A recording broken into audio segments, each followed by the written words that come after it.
Hi, and welcome to my kitchen. Today we are going to turn this to this, and it's super easy. Hi, today we're going to be making easy and quick baked oatmeal and do it on a budget. We're going to put some fancy to it, make it yours. I'll give you some different options and you decide what you like best. I'll put the recipe and the ingredients in the description below. So you want to start off with a pan of some sort that you can use in the oven. It can be glass or metal, it doesn't matter. It can be round or square, but you just want to make sure that you can spray it with some sort of nonstick spray or line it with some type of parchment paper. This is a 1 bowl recipe, so you won't need any other bowls. All the ingredients will just go into this one. You're going to start with 1 1/4 cup of milk. I like to use whole milk, but you can also use skim or fat-free if that's your choice. You can also do a half and half where you use half milk and half heavy cream. You just add that to your oats. I have 2 eggs that I lightly whisked together.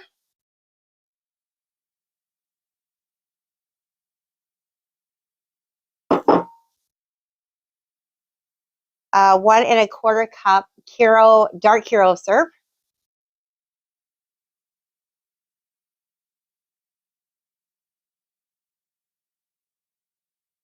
1 tablespoon of vanilla.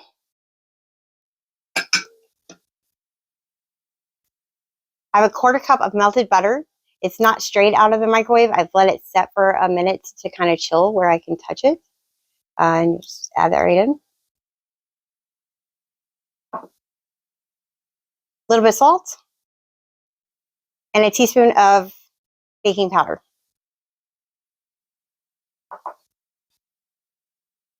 And we will just combine these together. Sometimes it will look like it's a little bit runny. Don't worry about that. It will come together in the oven. I like that nice golden brown color. It's pretty. Now at this point, you could put this in your pan at 350 degrees Fahrenheit on the middle rack in your oven and bake for about 40 minutes. It's ready as it is. However, we're going to add some additional options to make your oatmeal a little more fancy for every occasion. I have a little bit of cinnamon. Sometimes I like to add nutmeg or whatever spices that you like in your oatmeal. I wish you could smell this right now. It smells really good. It makes me want to bake some more.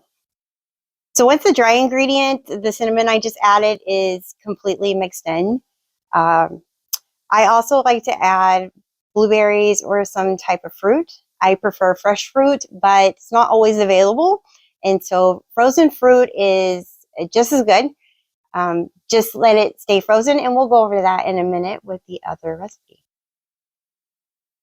I have 2 cups of blueberries. And I'm just going to fold them in because I don't want to mash my berries up too much. You'll notice sometimes when you put it all in the pan together, some of the blueberries tend to go on one side, so I just kind of balance them out. Nobody likes an empty bite of oatmeal without a blueberry. And then I kind of just pat it down and spread it out evenly. And I like to remove the stuff from the side because it will bake on the pan. So before I stick it in the oven, I'll actually wipe off the edge of the pan so that nothing bakes in there. That's pretty even there. Something I like to do, depending on the season, not always budget friendly, I like to add just a little sprinkle of pecans because I love pecans. They're sweet and nutty and just amazing. And some dried cranberries. I love the dried cranberries, especially for the Christmas and holiday season, because it really makes this oatmeal something that you can take to a gathering and it looks like you spent days or hours working on it. After I put everything on, I just kind of pat it down. And now our oatmeal is ready to go into the oven. Again, it goes into the middle rack at 350 degrees Fahrenheit. And this particular oatmeal, with all the things that we added, will cook it for about 40 to 45 minutes. Ovens do vary though, so just keep an eye on it. Our old-fashioned rolled oats is completed in the oven. It took just under 45 minutes. I got a nice toasty brown on top, and my berries have nicely incorporated into the oatmeal. And now for the quick oat option. So I have 1.5 cups of quick oats that I've just added to a large bowl. Again, this is a 1 bowl recipe, so you won't need any other bowls.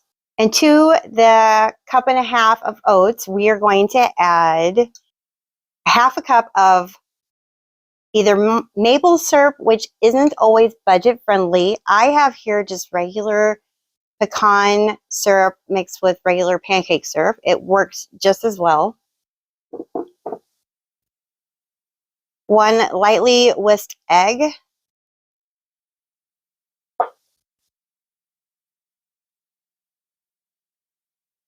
1 teaspoon of baking powder.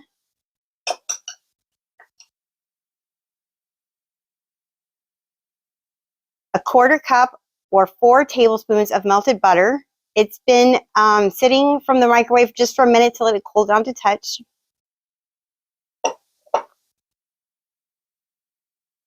1 cup of milk. Again, you can also do half and half, or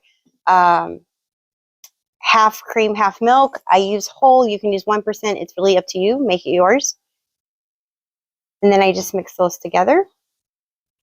Again, it's going to look a little runny, but don't worry, it'll come together.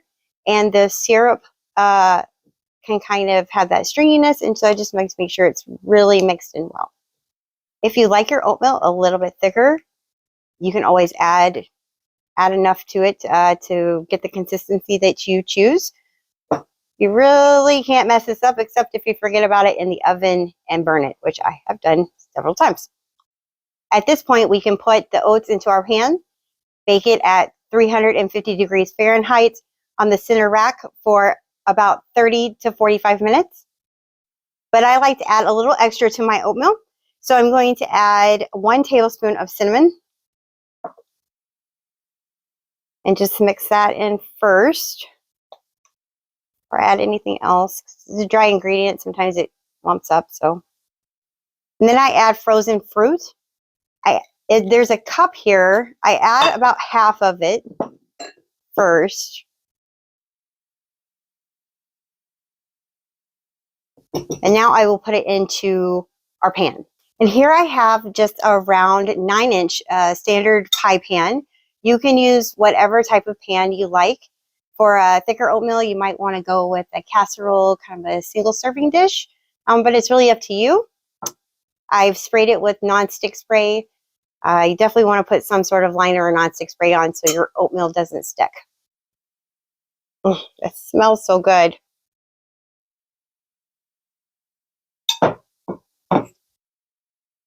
Kind of evenly distribute my berries because we want every bite to have one. And then the remaining 1/2 cup of berries that I kept aside, I'm just going to kind of drizzle on top. And now it's ready to go into the oven, again at 350 degrees Fahrenheit, center rack, for about 30 to 45 minutes, depending on how solid you like your oatmeal. If you like it a little liquidier, you're going to keep it in for less time. If you want it more thicker and solid, you're going to keep it in there for longer. And now we have our quick oats done as well. It only took about 30 minutes. Again, ovens might vary, so just keep an eye on it. You can eat these for breakfast, a snack, or take them to a gathering. They fit for all occasions. Just remember that these are the quick oats, and we only did a single serving, and these are the rolled oats, the old-fashioned oats, and we add the berries and nuts. Now let's talk about serving. Things that you can do to make your baked oatmeal extra special. You can add cream, heavy cream, and just kind of drizzle on top. Or my favorite, homemade stable whipped topping. And I will put that recipe in a link in the description below. You can add one, both, be creative, make it yours, show them what you can do in your kitchen. And if you enjoyed the content today, make sure you hit the like and subscribe button, and we'll see you next time.